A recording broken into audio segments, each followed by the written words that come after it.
welcome to episode 4 of Good Playing With You, the weekly video game podcast. I'm your host, Dan Whitehill, and I'm joined by my fellow Good Playing Good buddies, Matt Lord. Hey, how's it going? And Matt Maulding. Hey, I got over the plague. I didn't die. Congrats. That's a big one. Glad to see you. Yeah, very Definitely. happy about that. We've got an awesome show planned. First, we're going to cover the Xbox Developer Direct that happened today and get all of your reactions. Then we're going to look at the week's biggest gaming headlines, answer some listener emails, and then Matt is back with more video game trivia. Woohoo! But first, let's get started by checking in what everyone's been playing this week. Lord? All right. Well, I'm kind of in an Xbox Series S era right now, like how Taylor Swift is in her Eras tour. I'm in a Series S situation. So I've been just going Game Pass all the time. The first game that I kind of wanted to touch on was this Close to the Sun game. Recently dropped on Game Pass. It's like a BioShock clone, first-person shooter. Well, I don't know if it's so much a shooter, but very heavy in the BioShock themes. They even take some of the beats, like the intro is like very BioShocky, but you're just kind of cruising around trying to find your sister in this like ship of some sort called Helios, and I think they're painting Tesla as a bad guy in this game. Like Nikola Tesla? Nikola or like Tesla. Oh, gotcha. Not like not like Elon Musk. Elon Musk. Yeah, elongated muskrat is the antagonist in this one. But it's pretty cool. I stopped at one point because there's no mid-chapter checkpoints. So I put like 15 minutes into this chapter and I was like, okay, it obviously autosaves somewhere. Turned it off. I have to start all the way over. I'm like, oh, all right, that could be the end of Close to the Sun for me. Nope. And then I put some Overwatch 2 in the books. I got Platinum 1 heals. I won all 5 of my placements and got ranked pretty high, which was pretty sweet. And then I downloaded RE2, the remake, on Game Pass since that just came out. And then Dan, you'll like this one. I put about an hour into Sea of Stars today, and I actually really liked it. I think I'm going to play more of that one. I think out of all of the Xboxes, that was the game. It kind of got its hooks in me. How far did you get, Dan? I'm about probably about 15, almost 20 hours in. The game really opens up once you get the boat, and you don't get the boat for the first 10 hours or so. So it's a meaty game. Wow. Oh. I didn't even get to the boat. I mean, I've only done it 1 hour. I'm about to go to the mist guy at the very beginning, and so basically the intro. But I like. Spoiler alert: there's a boat. Oh wow, yeah. We're talking. I'm on a boat. So that's it for me. Nice. Maulding. So everyone loves this game, Cocoon. And I played it for about 20 minutes until I got to the first boss. And I felt like it's one of these games that doesn't respect your time. Because you play the first boss, and you have to do a couple things. But if you die, if you get hit once, he sends you back to the beginning. And each one of his stages of this fight is about, I don't know, a minute long. So I know this sounds silly, but if you mess up on the third stage of him, it sends you back to the beginning and you have to do the whole thing over again. There's no lives, you just restart. And I don't have the patience for it. I have a patience for a lot of games. I did not have the patience for this boss, and I just immediately deleted it. Just immediately. Oh. And I know people love Cocoon. They think it's fantastic, but something about not having the respect for my time if I just mess up once. Even Dark Souls and Elden Ring, you have a health bar where you can get hit and it's okay. But no, not this game. Not this game. You get hit once, sends you right back. So I was furious. That's brutal. Then I started playing I've been playing Vampire Survivors, which is super fun. Again, you get hit in Vampire Survivors, you have a health bar, it refills, you're fine. It's not the end of the world. You don't get restarted. Super like Vampire Survivors.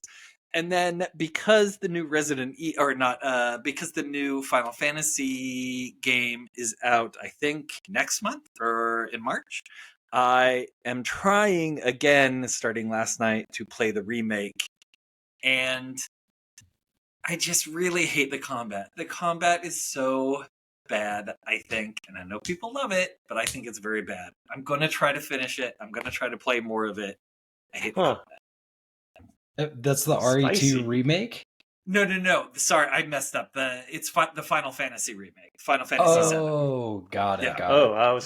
I'm sorry. Shocked. No. Final Fantasy VII remake. I'm playing it again. I didn't get very far because the combat was bad. I still hate the combat. I'm going to try to have patience with it. Yeah, I found myself just button mashing too much. Like, I'm starting to get more frustrated and like less patience with games that I just find myself button mashing. Yeah. Even though I will say Final Fantasy 16, I found myself button mashing, but it was still like a good feeling button mashing, if that makes sense. There's a rhyme and reason to it. Yeah. It's just in Final Fantasy 14 or the remake, like you just have to pause the combat to heal up. You pause the combat to use a spell. You pause the combat to use a. I hate it. I hate it so much. Anyway, that's it. That's my. I have a lot of opinions this episode because I was a little down last episode. I'm ready to go. Yeah, right ready on. to go. Fired up. I love it. That's it. What about you, Dan? Glad you asked. I've been playing Sonic Frontiers. Have you guys, either one of you, played this one? Nope. I haven't. Okay, well, I'm a huge platformer guy, and I've grown up with Sonic, super loved him, and this is their big kind of like, new version of Sonic. And I feel like, the Sonic fans are going to hate me for saying this, but I feel like they have tried everything under the sun to make the transition from 2D to 3D for Sonic. And I'm happy to say, actually, in this one, I feel like they've almost nailed it. It is really close to being a good game. I think it's a lot of fun. It's the open world one, right? It is the open world one. And that's the team that created it has such good ideas for him to be in an open world, and transversal has been solved, and combat's it's a little bit better. But the visuals, I mean, when you get in these open worlds, they're so sparse. There's nothing there. Of course, you unlock stuff, and there's more and more and more. But they've stuck to this realism style of graphics that really is jarring compared to like the cartoon style of Sonic himself. It's got some good ideas. I beat the first world. There are 4 worlds. There's more to go, but it's pretty good. It's worth checking out if you can get it for a discount and you're a platformer. Like if you like, it's almost like Mario Odyssey without the great graphics and the whimsy and then the cleverness, but it's still a serviceable platformer. And in this day and age, that's pretty rare. So I've been enjoying that one. Game Pass? No. It was on sale for Christmas, so I just picked it up. Okay. And so did it get patched a bunch? Because I think when that came out, it kind of was a flop. That's exactly right. Yeah. And I am reaping the benefits of those patches. And I'm like, if there is ever an argument to be made for not buying day one, it is definitely Sonic Frontiers, because when I logged in, it's like, oh, this has been added. This has been added. You can collect this. You can do this. And you can just tell they have put so much love and care into this game to the point where it plays really, really well for me. You're moving so fast. There's still a lot of pop in and stuff like that, but it's definitely smooth and it's been fixed. So that's why I'm saying it's worth to play it now, where before it came out, it was a little bit rough. And then the other game I've been playing this week is Krampus Kills. Oh boy. I hope you didn't buy it. Did you buy it? Or was it given to you? You paid money for it? I did. It was on sale. Right. It was like $5. I bought it because it was during Christmas, and I was like, "Oh yeah, evil, Krampus game, first-person shooter. This could be awesome." And I forgot all about it, and I never played it. But then this week, spoiler alert, we're going to be talking about our YouTube channel later on in the episode. But we set up our YouTube channel. I was like, "Well, we need to put something on our YouTube channel, so I'm going to go ahead and just play this game. I'm like the best streamer or anything like that. Hell, I'm not even the best video game player when it comes to Krampus Kills, as you'll soon find out. But I did 2 live streams. The first one, I really had no idea what I was doing, and it's an indie game, so the controls are a little wonky. Like it's like press X to do something, and of course it's not the X button, it's the A button. Wait, are you saying the controls are wonky in Krampus Kills? I'm shocked. I'm shocked for you to say something like that. I know. And then I did another stream today, and I literally had 2 levels to go towards the end of the game, and I died a billion times. It was embarrassing. So if you want to see me humiliate myself in video games, you're welcome to watch that. I do. But the real reason that I am setting up the live stream is because of YouTube buttholes have been giving me so much guff about my love for Suicide Squad.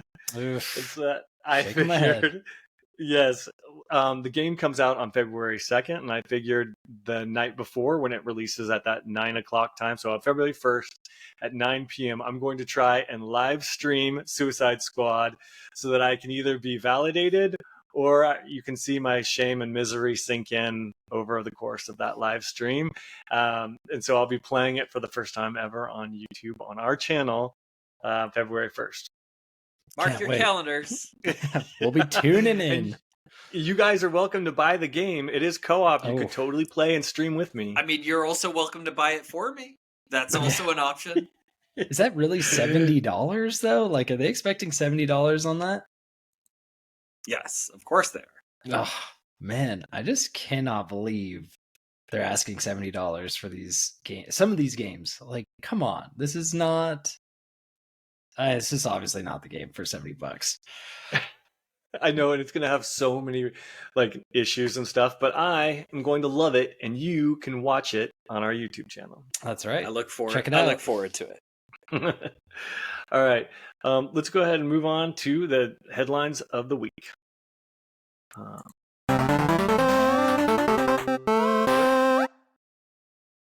right, let's see. Very good. Thank you. Testing out the new buttons. Great. All right, so the big news this week was the Xbox Developer Direct. Super pumped so that we could see what we were going to get coming to us in 2024 from Xbox. And pretty much like they promised, the layout of the show was exactly what we read, with one surprise. And we're going to cover each game. We don't have to belabor them because I know that we talked about them in the last episode. But we did get a lot more information. We saw gameplay, and we got release windows for them. So I want to talk about all of that on each title. The first one we saw was Obsidian's Avowed. What did you guys think? Maulding, take it away. Yeah, I'm so excited for this game. I think it looks it looks good. It doesn't look quite what I thought it would look like. I did expect more of a Skyrim look to it, which is not necessarily a bad thing. It looks more like Outer Worlds, which I think is also an Obsidian game. Mm-hmm. I'm super excited. I had no idea there'd be guns. So you put guns in there, you put wand fighting, you put melee, you have archery, all that kind of stuff. That was impressive. It looks super, super fun to use those. And the fact that it's interchangeable, so it looks like you just hit a button and you can switch from magic to guns. I just think it looks super fun. Very excited for it. And then I have a thing about these release dates, which we can talk about at the end, but very pumped for Avowed. Yeah, that's why I was putting the window in there. I was setting you up to yeah. Avowed, I was kind of a mixed bag when I saw, when I can't tell if they were just. It has like very strong VR energy to me. Like when I watch the gameplay, I can see that, yeah. I'm just like, is this supposed to be looking very much VR-ish? Because I'm not sure. I feel like I'm going to go into the graphics a little bit, because the graphics, they aren't quite. I felt like this way for a lot of the games across the Direct, but I feel like the graphics could have been one notch higher. Am I hallucinating here? Because when I was watching, I was like, I just feel like this looks like it's probably on one of the meta, like it would be played on like a meta headset. Yeah, I can see that. It did look a lot like Outer Worlds to me, that had the vibrant colors. Yeah, I mean, I think maybe because there's not a focus on realism. Maybe that has something to do with it, because you're fighting goblins and that kind of stuff. But I do understand when you're dealing with that first person sword fighting, it does tend to feel a little VR. But I'm not, if the gameplay's fun, I'm not opposed to it. Yeah, and agreed. I think this is one of those games that I'm gonna be definitely checking out when it comes out for sure, 100%. Yeah. And I'm sure once you get your hands on it, it's gonna feel like a whole different game, and that will. And it's Game Pass too, right? So it'll be free for us. I mean, basically free. Dan, what do you think? Dan, what do you think? Oh, you know what? I think you guys are both right. One, my expectations for this were super low. The first time we got a preview of it, I was not impressed. I did not like the color. I was a little, I thought it was a little like too fantasy for me. And then I didn't love the combat that they showed. But this direct and the footage they showed turned me around 100%. I am now really looking forward to this one. I think you both have touched on the two of the thoughts that I have that I just want to echo really quickly. The combat, phenomenal, with the sword casting, the spell casting, the melee, the archery, the different variety. They went from doing Tanglefoot and using a wand, like these things came out of the ground and then tangled up their feet and stuff, and then they would use a wand to kill them. And then they went to a sword build, but they used freeze, and then they shattered them with the sword. So I was like, it was really cool because they are doing things that you can set up combos together, and they have so many different ways that you could play the game. That one, I was like, wow, that's actually a game that I would love to play the different play styles and see, maybe I play a version of the game that you can play almost all of them. And they were talking about how there are different customizable loadouts where quick you could switch between them. So that one definitely caught my eye. I thought the combat, I turned around on the combat. I thought it looked fantastic. I turned around on the graphics. I know that first look, I didn't care for them too, but I was impressed when they talked about their whole color design, and they would go from very dead environments to lush environments, and their whole concept there, I thought they accomplished, and I liked it. I agree. It wasn't what I was expecting, but my expectations were dashed in the beginning. So this was a really nice surprise. The other thing I will say, and this kind of echoes what I thought with Indie, and we can touch on that later, is that unfortunately, what I'm seeing here is the influence of Todd Howard too much. Everyone loves him. I get it. He's the hero. And I'm not going to be popular for saying this, but those games are you popular anyway? I don't. I'm just joking. You're popular with the Good Playing With You family. Exactly. All three of us. But no, look, I know everyone loves Bethesda games and that sort of stuff, but to me, they've always looked very stilted, very PC.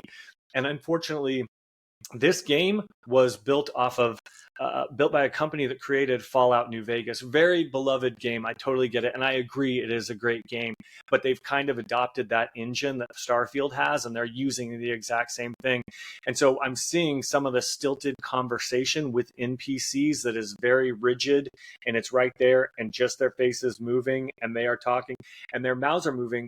But the character, the person behind it, is doing a great job emoting and that sort of stuff. And it was very kind of like stilted and PC looking. And I felt the same way about Indie. So when you bring up the graphics not being where you want them to be, I got to say, I totally agree on both of that. Yeah, we're going to talk about Indiana Jones here. Yeah, I know. Yeah, I got more to say about that. And I definitely want to hear what you have to say too. Yeah, for sure. Okay, moving on though. The next game that we took a look at was Ninja Theory's HellBlade 2. Now, before we jump in, because I definitely am curious to hear what you have to say about this, they announced right after the Direct, and this wasn't in the Direct, that the game will be digital only, coming out on 5/21 for $50. So, yeah, right. Yes. So I'm surprised that this was not in the Direct. It is $50, digital only. Does that change your opinion? And what did you guys think of the game? I mean, digital only is always like red flag for me. They did it with Alan Wake 2.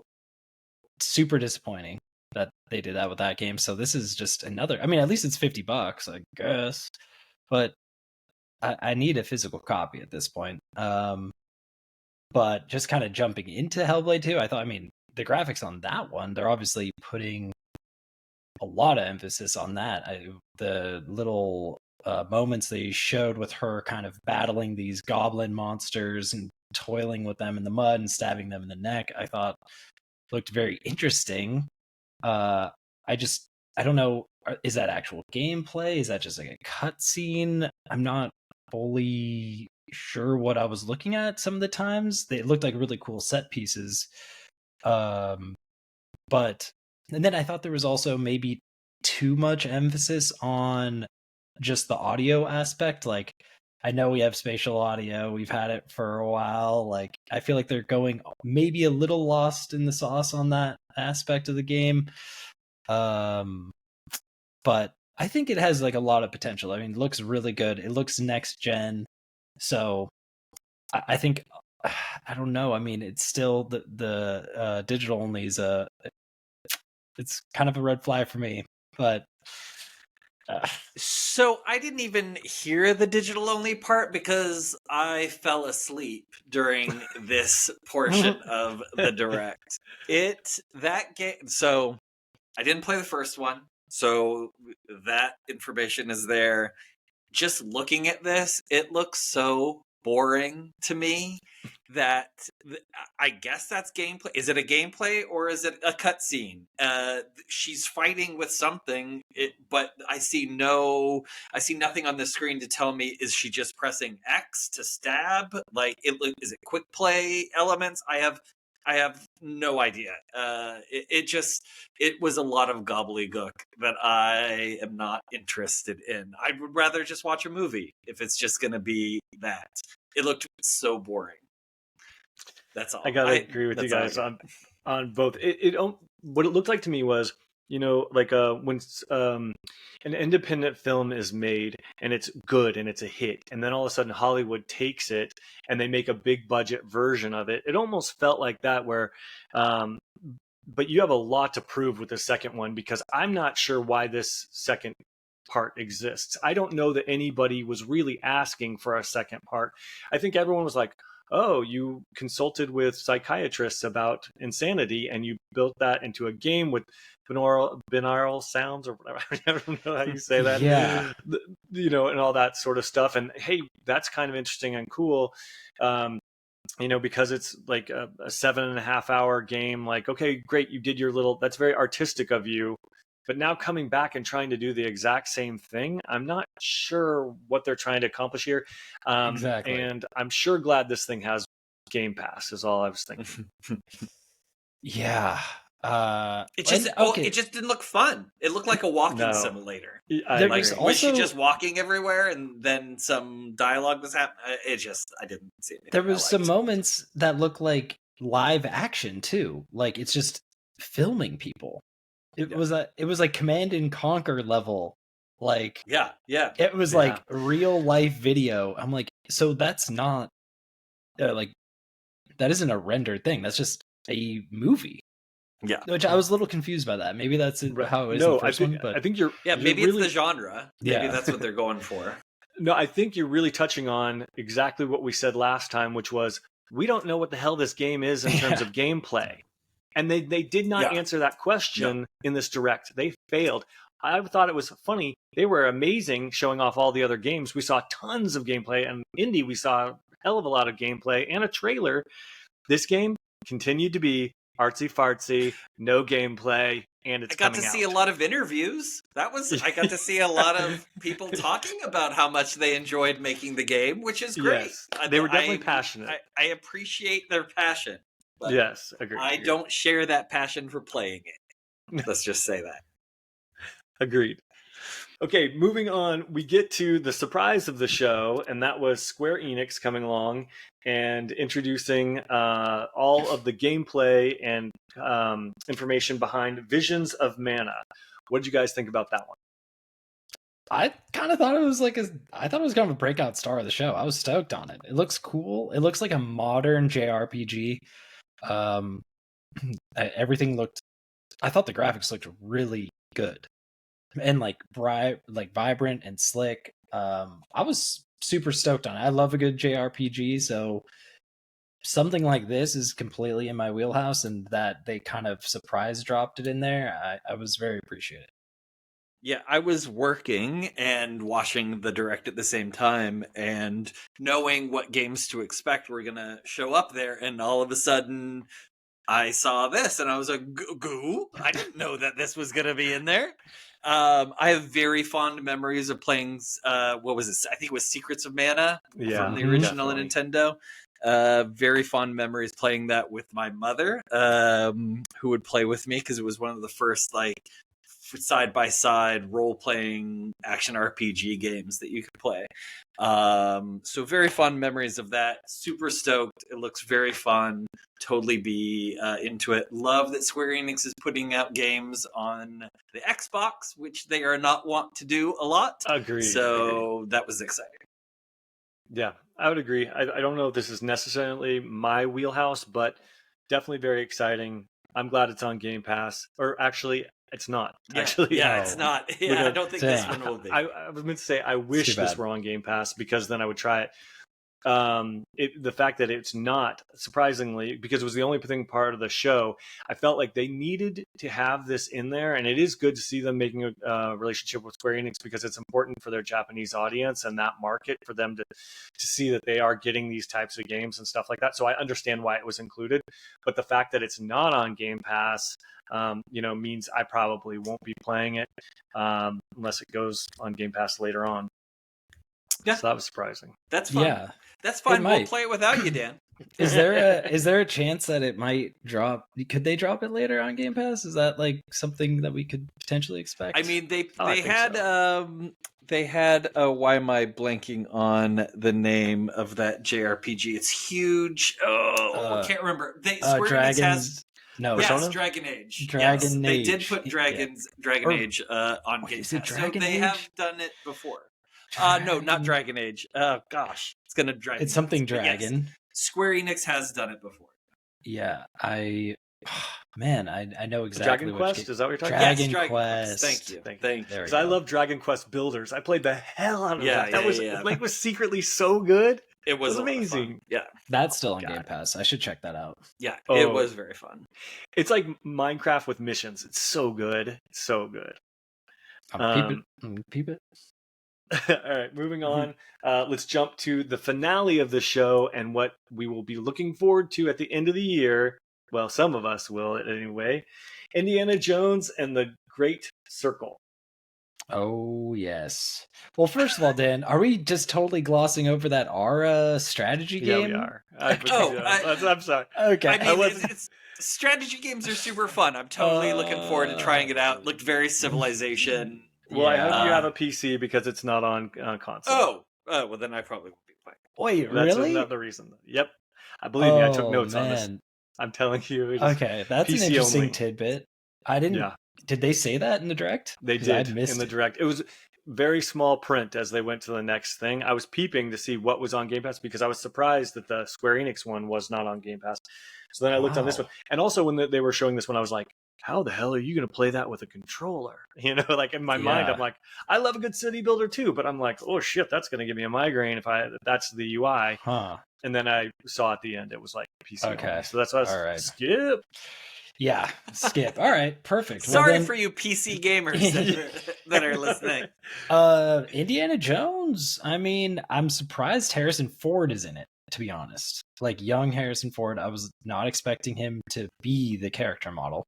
What I'm hoping they don't do, which I kind of wonder if they're gonna do it, because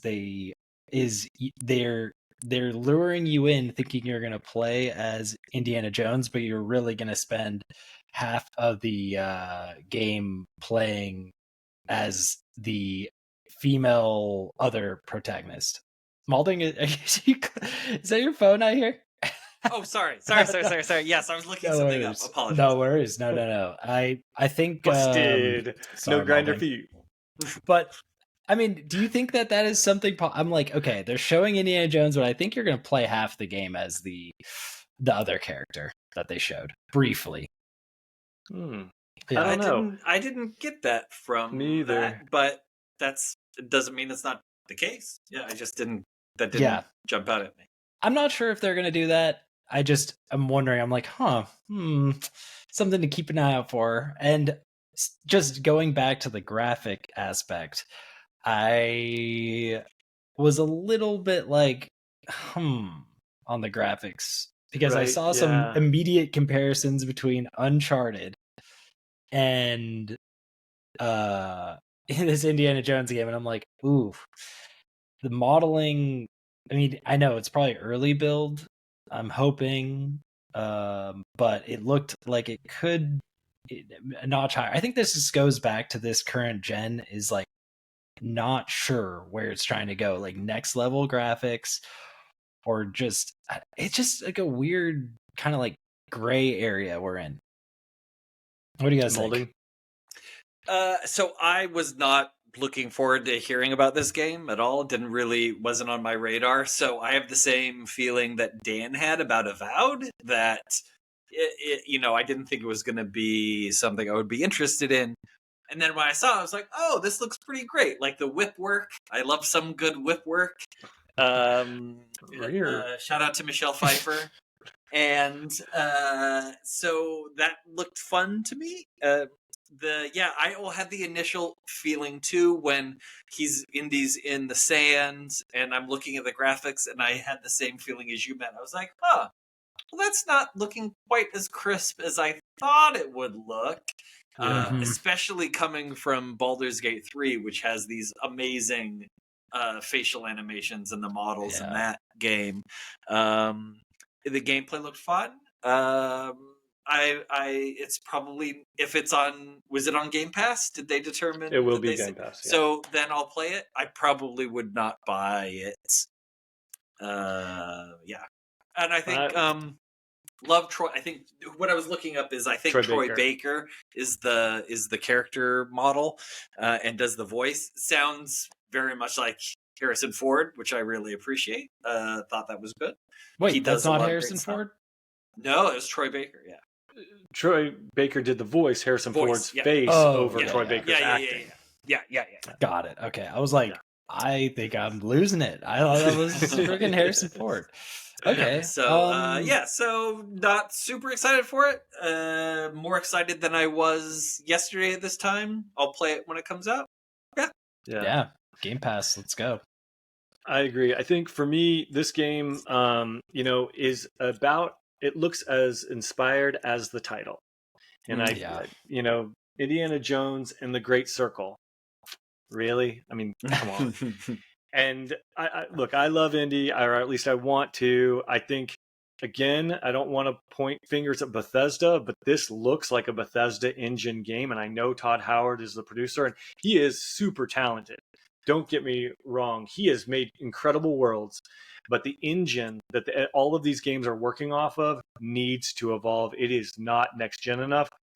It is stilted, and it's not fluid at all. Everything has rough edges. It doesn't look rounded. It was very inconsistent with Indy. Some things looked phenomenal, and some things looked really like, ooh, that's rough, or there's not enough detail. Like, I don't understand. It just looked like it's going to overheat your Xbox, and not in a good way. It didn't look optimized at all. And in fact, I was wondering if they were dropping frames. Like, I was like, are you hitting 30 frames here? I don't know. I think that they have a lot of work, and if this gets pushed out of the fall 2024 or whatever, then or whenever, I have things to say about that. Yeah. Yep. So that's pretty much all I have to say about Indiana Jones. Is I'm underwhelmed but hopeful because I love playing everything. So, but Matt, what are your thoughts on these release dates? All right. So, just as a blank, if we want to talk grading, how we grade the I want to go around show. And have everyone give it a school grade. Yeah. So if I gave this, I would give it a C, maybe C plus. This is my thing. I need release dates. There was, of this whole thing, it was one release date. One of them out of all of them had a solid date, and just telling me summer 2024, that doesn't do it for me. Because it's actually going to be winter 2024. Because that's why they're not giving you these solid dates, is because they know that they're going to have to push them. So I just assume that everything is going to be 6 months after they actually tell me. So I'm expecting to have a lot of fun in maybe 2025 when some of these games come out. But to do reveals like this and not give you a date is really frustrating to me as a gamer, because I don't know where I'm going to be in next month, let alone 6 months from now. Although I'll probably be on my couch playing Baldur's Gate, but I'll still I need some solid. So C+, appreciate the mana reveal. Looking forward to Avowed. The rest was a little lackluster. That's my grade. Yeah. Awesome. Lord. For the grade, I'm hovering around C. I want to be more positive in my life and say it was a C, but I'm gonna give that thing a D. I'm gonna give it a D. Wow. I honestly was not very stoked on much, and even the strategy game that I wasn't even looking forward to that much, that's not even coming to Xbox. So it's just like, I'm confused by that. When you said that, that's almost that's a whole nother aspect to this direct. That's a little bit of a letdown. I feel like Avowed and Indiana Jones would be the two games like that I'd be most looking forward to, but I'm not sure. I think you nailed it with what you said about the engine, Dan, for Indiana Jones. Like, I don't know if that game is ready to release on that engine. You nailed it. It just is looking rough. And Avowed has potential, but again, we have to get our hands on it. And Maulding, we have no idea when it's going to come out. Most likely going to get delayed. It's going to be 2025. So right, I can't get excited about it. So unfortunately, I got to give it a D. I needed more. Got it. All right, that's harsh. For myself, I gotta say, I came in really not expecting anything from Avowed, and I was pleasantly surprised. I was hoping for a shadow drop, but there wasn't one, and they kind of said that there wasn't going to be one. And then the Indiana Jones was okay. If I had to grade this thing, though, I would. And don't freak out, but I would probably give it a B plus. And here's the reason why. I wish you were my teacher in college, Dan. Yeah. Dan, that's the positivity I'm looking for. Yeah. Now here's why. I'm in the depths. I suffered through the Xbox One era. And as anyone can tell you who lived through those dark, dark times, we weathered a drought so severe, and we were so thirsty for so long that actually having games, I'm like, fuck it. I'm super pumped. I'm really like, there are games. We're going to have them. They might not be great. They might not be perfect, but I don't care. They're going to come. And I'm just so happy that we are at this point with the games. And I actually took a look, and I know we lightly touched on this last time, but I took a look at what PlayStation has in store. And I was like, wow, good for Xbox. They actually have a little bit of a stronger lineup. Now, we don't know everything that PlayStation is going to be doing, and I expect hopefully that we can get something from them, because they need some bangers on the level of, they have other stuff, but they need something on the level of Spider-Man. But for Xbox to actually have some games, I'm pumped, and I'm happy. So I would say B. Hey, that's a fair, a good take on the situation. All right, so moving on, we're going to get to the rest of the headlines now. Maulding, I know you had a story for us about The Last of Us 2. Yeah, so this kind of goes with what you were just saying about Xbox or about PlayStation having games. I mean, I guess if you consider remaking every hit that they have having games, then they do. The fact that they have a Last of Us 2 remake already, I think 2 years after the original was put out, just feels like a huge money grab to me. It feels really disrespectful to your fans, I think. And on top of that, having game journalists grade it so highly when it's just yes, so it looks I guess a little bit better than the last one. I saw some screen grab comparisons. Some of them look I would even argue worse than the original Last of Us, the first game looks, which was a phenomenal looking game. I think I saw that exact comparison, Maulding, and I'm Probably, like, yeah, it was- yo, the PS3 was PS3 peak graphics or something? Yeah, like, what is going on? It may have been. I'm confused. And they're charging full price for this? No, I think they're it's charging $50. Oh, $50. Oh, thank you. And for it comes with a couple of features, just so our listeners understand that this game does release today, which would be the 19th, for $50. It includes the Lost Levels, which has director commentary and explanations on why these levels were cut, as well as it has a standalone rogue, kind of roguelite mode that you can play through called No Return. And it's PS5, $50. So this would have been what I would have been saying is cool, is if it would have been a $10 DLC director's cut addition to it. You get those extra you things. can do that. But if you have a PS4 version, you can upgrade. Oh. No. Well, then I'm not angry at all. No, Maulding's back. Really? I'm pretty sure. You don't have to buy the whole thing again? $10, I think, is the upgrade from PS4. Well, then I'm not angry at all. I'm not angry at all. That's exactly read your what own I would story. Read your own story. You put the link in there. I read the story. No, I only saw the reviews for it. Oh, well, I'm going to change my tune a little bit. Like, I take Maulding, it back. though, Great job, Naughty Dog. I'll jump on the, All right, you go. Yeah, you take it over. I just feel like, I mean, first of all, I don't think a remake is necessary.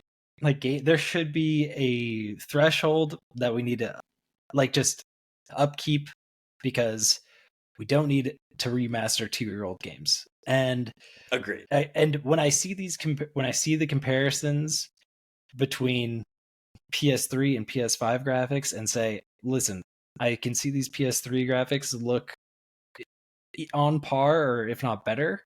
I just feel like there's a problem. So I do think there is a cash grab situation happening, no matter which way you cut it, even if there is a $10 upgrade. Yeah. And I think, I mean, it's great that they're adding these little bits to it, but if you ask me, you're still putting so much resources into a game. This isn't going to be a small project for a handful of Naughty Dog employees to work on. That is my biggest concern, is they're taking away from potentially new IPs to work on a 2-year-old remaster. That just doesn't set well with me. I do want to add one thing about the extras that they are including. The game is really I feel like a meditation. It sounds really dramatic on violence, and then to have this roguelike addition to it, where it's just all about killing as much as you can, kill to get to the next stage, to kill. It does take away from the artistic element of the game and what the message is about. So I find that slightly offensive. Maybe not offensive is not the right word. Just distasteful. Maybe that's a little better way to put it. That was a bridge that they crossed a long time ago for me, where Red Dead Redemption put a zombies mode in there, and I was like, this is like if Gone with the Wind had a zombies edition or something like that, because Red Dead Redemption was so like amazing to me. So I agree with you. I think for me, I think realistically, the reason that this exists, we have to look at, is because of the TV show. They are catering towards, an audience that has never played this before, and they're trying to invite these people in. I don't really think they're trying to make money off of us so much as they're gearing up, getting ready for season 2 to start. And they're going to say, we have this brand new shiny edition of the game, and this is what you should buy, and this is why we're going to charge you more for it. I agree. It is sucky that, similar to what we said about Grand Theft Auto, the fact that they spent all the time on their online, where we wanted some real content, and that's exactly what's happening here. It is definitely a shame. And I hate to be Mr. Positive and plucky again, but I gotta say, The Last of Us 2 is probably one of my favorite games of all time. It is that good in terms of writing, acting, every part of it from top to tail. I was like, Abby's this arms. is the reason. Oh yeah. Yeah. But this is the reason you buy a PlayStation 4. And now it's going to be the reason that you're going to want to buy a PlayStation 5. It is that good of a game and storytelling at its finest, that I'm willing to overlook the cash grab because I don't feel like it's targeted towards me. So I'm not offended by it. And it is something artistically I think is really badass. So yeah, that's where I fall on that one. No, good. That makes sense. All right, Lord, you had a rumor about Far Cry 7. Yeah. So I kind of liked this one. This is a cool rumor regarding the upcoming Far Cry game. It's supposedly going to have a time limit that you need to pretty much complete your main objective before it runs out. Similar, kind of like Dead Rising style. And essentially what the most known like info on it is you gotta like rescue your family from kidnappers. And apparently I don't think they mentioned how long exactly you have, but it kind of adds an interesting touch to, I don't know if there's like a burnout going on exactly, but it's a cool factor. I think that's a good. I mean, I love the idea of like mixing up a formula, and I think this could be good for the franchise. What do you guys think? Anything's got to be better than Far Cry 6. That it was just such a rough game. Although I do know that I said, talking about Far Cry 6, that they were changing some things and that I didn't like the changes that they made, which made me not like the game. So I very well could feel the same way about this, that they just changed too much about it.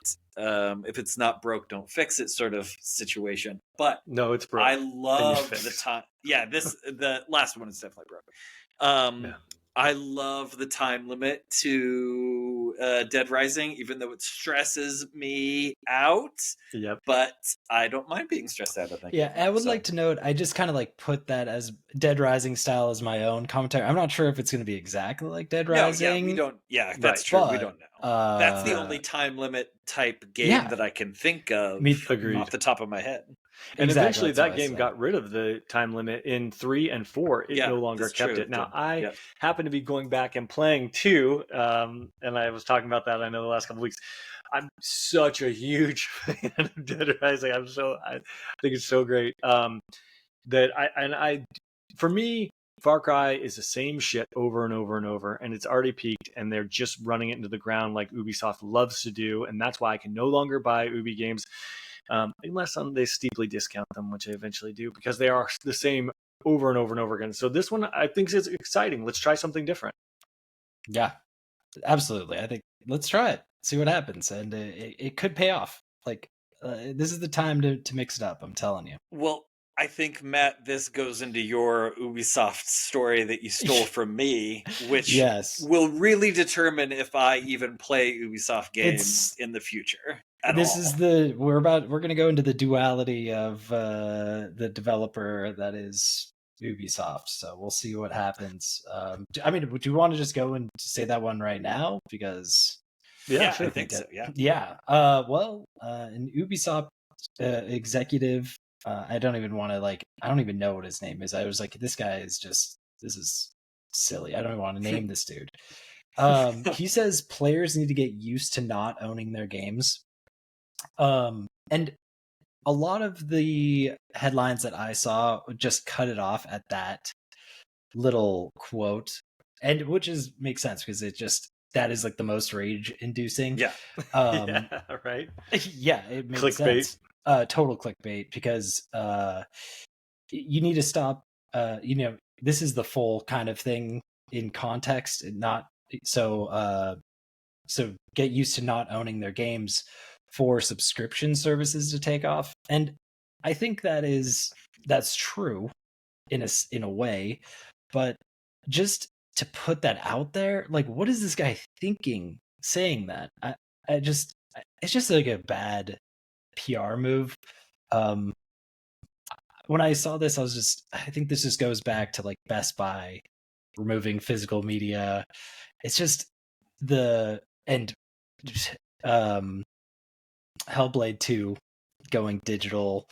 I just don't want video games to go in that direction. I think that's a slippery, not positive direction.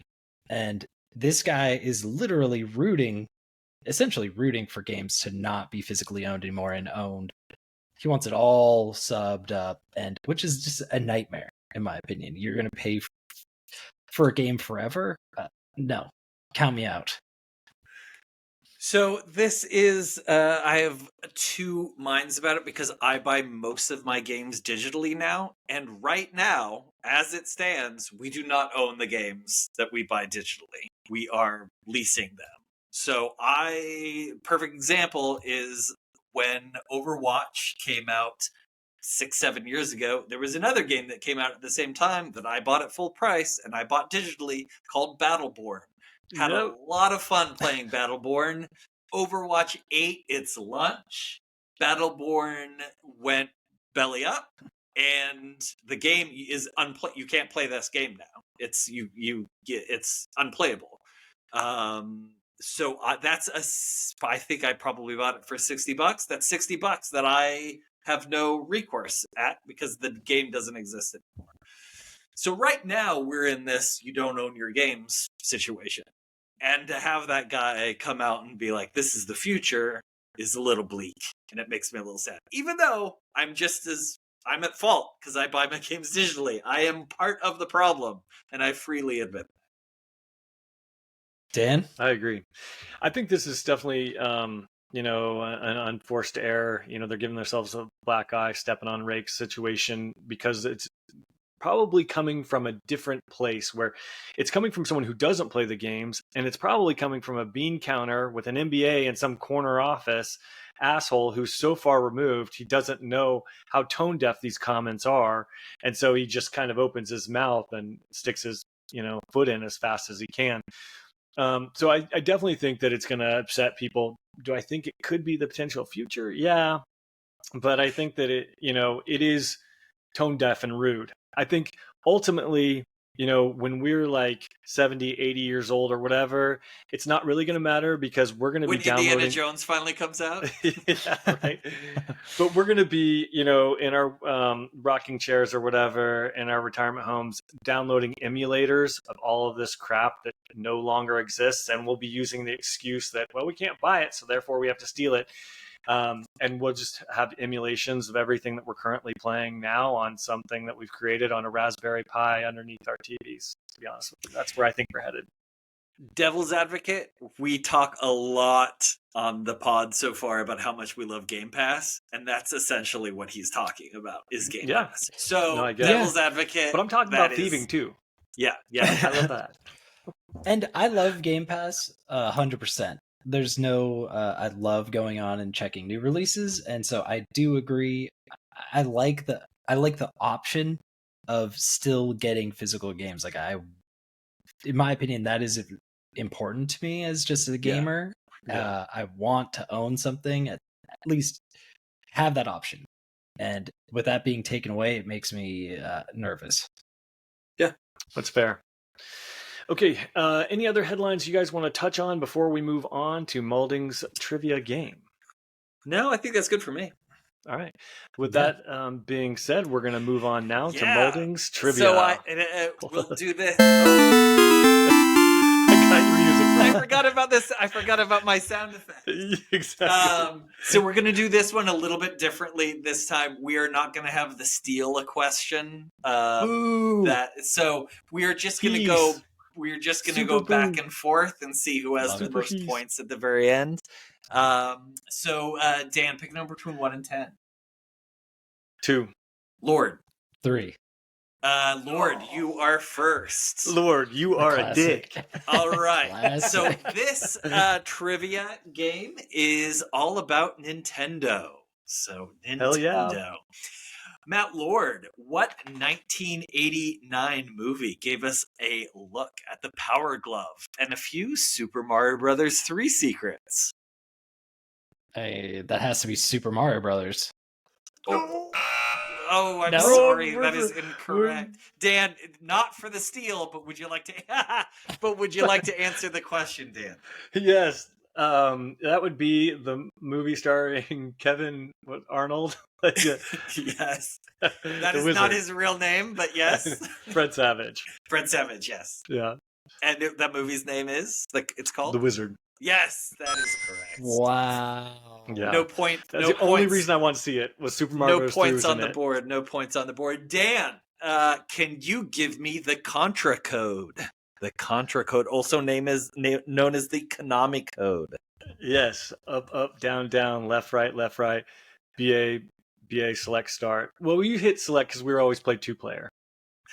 So my sources say it's only BA start is what my sources say. BA did work, but I can understand you. And I'll give Dan that point because that was pretty next No. level. I said Alright. said 2 BAs. I said 2 BAs. Therefore, it is incorrect. No, it was 2-player though. That's what you said, right? That seemed Well, legit. I said select start, but forget okay. it. I got wrong. Okay, well, we're gonna say that is incorrect. All right. Sorry. Dan. All right, so no points are on the board. Matt Lord, what is the name of Link's horse? Nay. Nene is You like the whip? incorrect. The Nene? No, Epona. Yes. Oh, Yes. You You are got on your ass. I correct. thought for sure you didn't know No, it. I knew it. I knew it. It just I You don't have Matt Audrey Lord giving you like signs over there in the yeah, background. Audrey. Or Thanks, something. Audrey. Yeah. Matt Lord with 1 point on the board. Let's Dan, go. Yeah. can you name the major Nintendo consoles in order of release? Yeah, I think so. Like, so there's the Nintendo or the NES, the Super NES. Then there was the 64-bit one, Nintendo 64. Yep. Then there was GameCube. Then there Correct. was Wii U, and Switch. That is correct. Yeah. Good job. Nice. Good we are work, tied Dan. 1-1. All right, Matt Lord, we're getting into some more difficult questions here. Can you name the 3 iconic bosses of the first Metroid game? Oh, Good luck, bro. yeah. Mother Brain. Correct.